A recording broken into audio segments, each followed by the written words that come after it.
Bacana, Wallace. O Frederico, você quer comentar algum ponto que você achou bacana que o Wallace falou? Sim, eu quero pegar um gancho dele, que é muito importante que ele disse sobre a difusão da cultura partindo do espectro popular, da iniciativa popular, e não só para o centro dominante, que sempre monopolizou. E é importante ele ter tocado nesse assunto sobre o poder público definir qual é o seu papel. O papel do poder público, a meu ver, é somente incentivar aquilo que é manifestado espontaneamente pelas classes populares. Nós tivemos em Pirapitinga, por exemplo, há 2 anos atrás, o surgimento de uma feira literária. Isso é uma coisa típica. Você, num distrito, de uma zona rural, um grupo de jovens resolve fazer um evento de literatura. E fizeram já 2 edições, já causa uma transformação, mas é uma coisa que precisa de ser difundida para estimular a literatura em outras periferias, em outros distritos. Nós temos uma cultura de periferia, no que diz respeito a samba, hip-hop, rap, muito rica. Eles não têm a voz, não têm a estrutura governamental para exercer a cultura que eles têm. Nós temos muita cultura, muita história. Inclusive, a questão do samba é outro debate muito interessante sobre racismo estrutural aqui em Bom Jesus de Itabapoana. Hoje nós temos um carnaval que é assim, espetacular. Nós temos 4 escolas de samba. Hoje o nosso carnaval ele é a verdadeira essência do samba do Rio de Janeiro. Tem a construção das escolas, eles têm samba enredo, confecciona fantasia, mobiliza a comunidade, mas ainda tem gente que sente falta, sente saudade daquele carnaval dos anos 80, onde você achava no máximo 2 negros numa escola de samba, onde depois do desfile você tinha que pagar para ir no baile do Aeroclube e não mais festejar na rua. Então, também um outro debate provocativo sobre a questão de racismo estrutural, usando a cultura, a história do nosso carnaval, a história da segregação que o Toninho do Tupi sempre sofreu. O Tupi nunca ganhou um concurso de carnaval em Bom Jesus, e eram os melhores sambas, as mulatas mais bonitas, mas que era só negro no Tupi. O Tupi era uma escola raiz. Então, a gente tem no nosso espectro histórico, cultural, muita fonte de debates e provocações para refletir sobre as mais variadas formas de conscientização social. No caso aqui, o racismo no Novembro Negro. E você falou para mim. Só para complementar, eu não ia falar do Toninho porque a gente está pensando no padre João Mendes, né? Mas o Toninho do Tupi, eu levei ele no Padre Melo em 2018, entrevistei ele. É uma pessoa fantástica, assim, uma história fantástica. E é exatamente esse ponto, né? Quer dizer, a gente tem uma produção cultural extremamente rica, né? Produz aqueles bonecos numa técnica diferente do que é feito em Olinda, né? Inclusive, é original a produção, o jeito de fazer o boneco dele. Então, é um senhor já com seus 80 e blau, né? Provavelmente, anda de bicicleta ainda hoje, um perigo danado. Eu fico com medo do seu Toninho de bicicleta nessa rua louca, mas assim, é um senhor extremamente lúcido, né? Com uma vivacidade enorme, foi super gentil de ir na escola, falou com os alunos, contou sua história. E é um ponto que eu acho que não queria... tem que ser contada essa narrativa. Eu tenho interesse em participar da produção de alguma coisa. Estou me organizando há um tempão. Eu já falei com o Rafael sobre isso algumas vezes. E eu não consigo tempo para poder pensar. E também não tenho muito jeito com essas coisas de computador, de câmera. Embora eu saiba que hoje é muito mais fácil com celular e com gravador, enfim. Mas a gente tem que contar essas histórias, né? Do jeito que a gente puder fazer, da melhor forma possível, com o maior cuidado técnico, cuidado, digamos, específico, né? de cada área, de cada trabalho, porque tem uma coisa, né? Não é porque é popular que tem que ser de qualquer jeito, né? Também tem essa questão. Ser popular não é pior, não é coisa de qualquer... Enfim, não é de qualquer jeito. Esse é um ponto importante, né? Porque senão a gente cai no reducionismo também de qualquer coisa serve, tudo tá bom. Não é por aí, não. É importante valorizar e fazer o melhor, porque a cultura popular merece, né, o nosso melhor.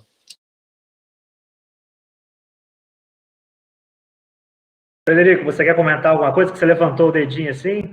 Não, eu levantei e me colocando à disposição para a gente fazer algum projeto relacionado ao Toninho do Tupi, que ele falou que não conhece a parada de computador, de fazer edição. Eu estou botando o dedo, eu estou à disposição para qualquer projeto aí nesse sentido. Aí, Wallace, você lembra daquilo que a gente estava falando há uns 3 anos atrás, sobre a quantidade de possibilidades de... Você está me ouvindo? Ah, tá. Para mim, o meu fone estava desligado. Peraí. Como a gente estava falando sobre possíveis fontes ou objetos para construir as narrativas, inclusive uma delas, que a gente tinha comentado do Cine Monte Líbano, inclusive também o Frederico já fez uma entrevista, inclusive com os familiares, e a questão da luz do Monte Azul também. Ou seja, a gente está meio que olhando na mesma direção, acredito que para 2021 possa surgir aí pelo menos uma produção coletiva nossa aí, porque já tem muita coisa pensada e gatilhada.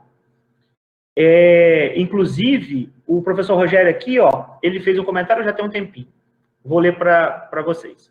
É interessante notar como a mudança do lugar de onde se olha para o mesmo evento histórico pode mudar a percepção que se tem sobre esse evento. Do ponto de vista de quem está em Calheiros, a inauguração da estrada de ferro Leopoldina foi um prenúncio da decadência. Do ponto de vista de um itaperunense como eu, essa mesma inauguração representa o início de nossa própria história local. Itaperuna surge como sede de um município em 1889, justamente no local onde ficava uma das estações dessa ferrovia. Interessante o comentário dele, né? Essa questão do ponto de vista, da perspectiva, e como isso é muito bacana, porque existe uma espécie de dialética nesse processo. Eu lembrei do documentário, mencionei aqui sobre a questão do genocídio indígena, ele começa a partir de uma crítica feita por uma aluna ao Rogério, que estava apresentando um outro documentário de produção na época que ele estava no IFE de Quissamã, e aí fizemos uma sessão do Cineclube e ela fez um comentário, e o genocídio indígena, que não tinha sido abordado especificamente na obra dele. A partir daquela crítica, nós começamos a pensar e a montar a narrativa. Por isso que o documentário do Frederico, ele é interessante porque ele dá início a um movimento que nem ele pode calcular aonde vai chegar, no sentido de que nós nos esforçamos para dar visibilidade, espaço a obras que muitas vezes são produzidas e a gente não tem noção também que existem.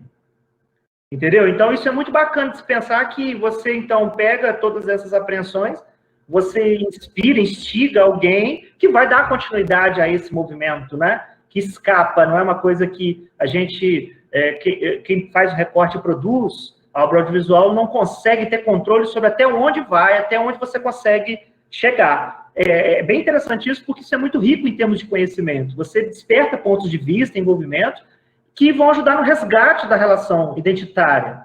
Né? Muitas pessoas de Bom Jesus, né, inclusive na live que a gente fez, né, a Lurdinha participou, falou, nossa, então pessoas de Bom Jesus vão começando a se identificar e fazer um resgate da importância disso. Então, é muito bacana participar de um processo desse. E aí também... Rafael, tem um outro ponto. Nos conecta à história regional e nacional. Né? Quando eu fui a Quissamã, foi ano passado, naquelas viagens que a gente conseguiu, da SEDU, que liberou algumas viagens e tal, e aí eu conheci Quissamã, nunca tinha ido, e é impressionante você viajar 2, 3 horas, né? Tá a 200 quilômetros de distância, mais ou menos, não sei mais ou menos, mas deve ser isso, e você perceber que, por exemplo, havia uma ligação, né, um trânsito Macaé para a Europa, sem passar pelo Rio de Janeiro. Né? O próprio Beira-Valão ali, o Valão de Campos ali, aquilo construído com braço escravo, né? Não sei quantos quilômetros de canal fluvial que foi construído com braço escravo. Quer dizer, isso conecta. Quando eu fiz meu trabalho de mestrado, lendo um texto sobre a cana em Campos, né? a quantidade de usina que Campos, né, na região aqui de Bom Jesus de Campos, né, e que a gente está ligado de alguma forma, eu não sei, agora eu não sei de cabeça, 25, 26, algo assim, usinas de cana, quer dizer, e aí a gente está conectando a história local a essa história regional. Então, a questão da Estrada Leopoldina é isso, né?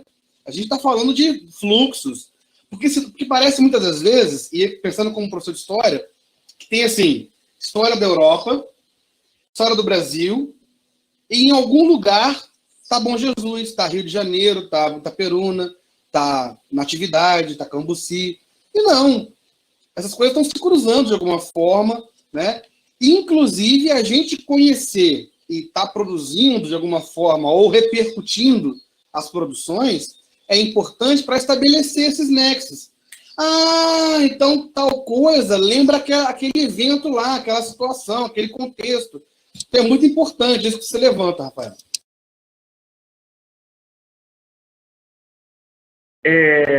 O Rafael, deixa eu fazer um comentário a partir dessa fala do Wallace. Sim, Rogério, eu quero aproveitar e te pedir para, após o seu comentário, você também já fazer suas considerações finais, porque a gente está perto e vai ter uma mesa depois também. Certo.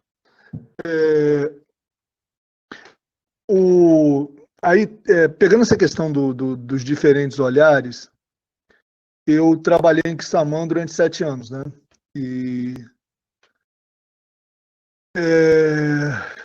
dado momento da minha fala, eu falei da contradição entre ser observador e partícipe. E a gente está vivendo uma conjuntura em que ser observador é bastante confortável, porque eu transitei por muitos lugares, eu fui militante de Bangu enquanto lá trabalhei durante 19 anos, fui militante de Quissamã durante 7, fui militante, estou sendo militante em Bom Jesus nos últimos 3 anos, mas hoje eu moro bem distante de todos esses lugares, aliás, um local que eu nunca esperei morar. Mas até a minha fala, né, no que diz respeito à inversão do olhar, né, percepção do evento histórico da inauguração da Estrada de Ferro do Carangola, originalmente, depois Leopoldina Railway, me faz entender, mesmo estando distante, que o único lugar que eu carrego comigo é onde eu nasci e vivi, que é Itaperuna. E enquanto eu estive em Quissamã e militei em Quissamã, eu conheci uma pesquisadora que apresentou uma tese de doutorado chamada Nas Águas do Canal, se não me engano, do programa de História da UF, e ela fez uma afirmação que me surpreendeu, como eu acho que vai surpreender o Wallace agora, que é a seguinte: baseado nas pesquisas que ela fez, ela chegou à conclusão de que o canal Campos Macaé, ao qual o Wallace se referiu, não foi construído com mão de obra escrava. É interessante a gente notar isso, porque quem vai a Quissamã sem nunca ter colocado os pés naquele lugar e começa a conhecer Quissamã, acha que praticamente tudo ali foi construído com mão de obra escrava, pelo menos daquelas evidências materiais lá da transição do século XIX para o século XX. E não foi. Existem registros, inclusive, de imigrantes chineses que foram utilizados como mão de obra na construção do canal Campos Macaé. Essa variação de olhar, principalmente de quem vive na estrada, eu vivi um bom tempo, sinto uma falta danada de fazer isso, ela mostra como existe uma multiplicidade de relatos locais que muitas vezes a gente não conhece. A gente conhece muito mal o nosso próprio estado. A gente conhece muito mal o estado do Rio de Janeiro. E essas pequenas dissonâncias e as expectativas que a gente cria quando chega ao lugar, e os tombos que nós tomamos e que são inevitáveis quando a gente começa a conhecer aquele lugar.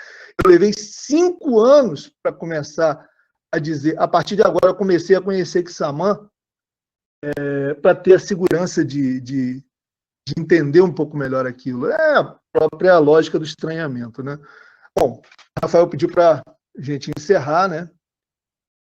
Mais uma vez eu quero agradecer aí pelo convite.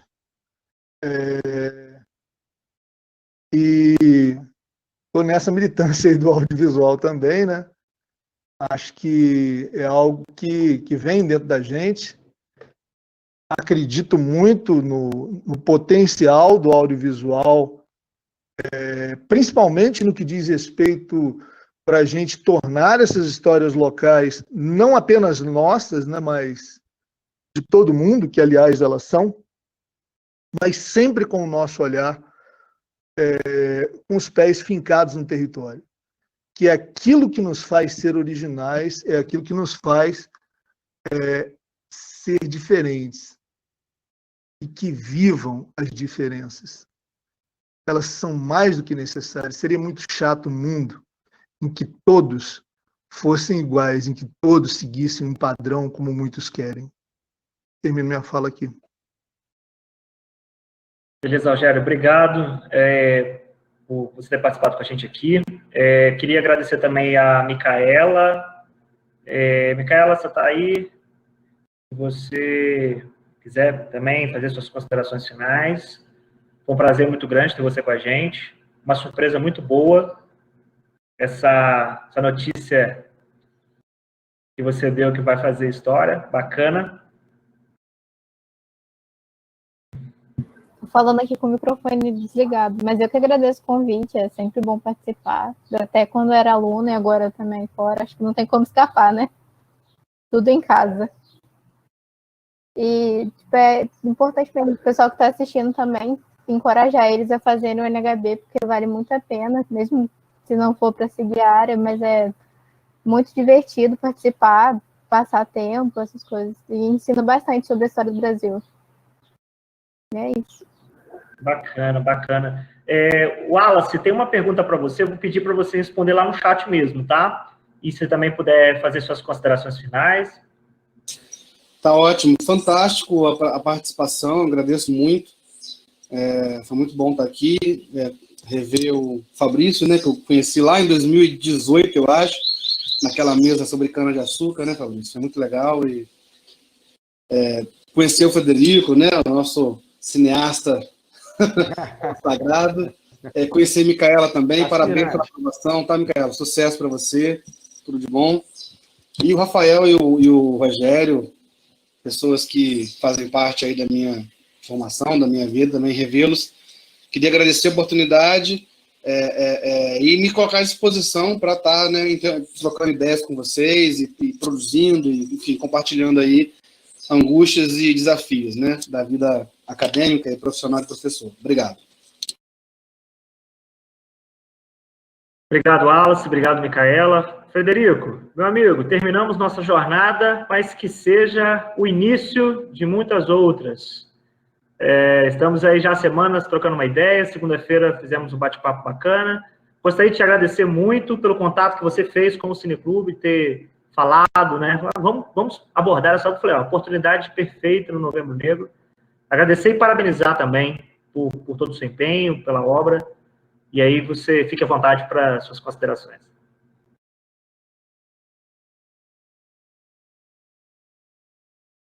Eu também agradeço essa oportunidade de ouro de debater essa produção aqui nessa data magna, né, do Novembro Negro. Para mim foi como se estivesse sendo premiado com um Grammy, na verdade, né, trazer essa obra para esse momento tão relevante, que é o tema da narrativa do documentário.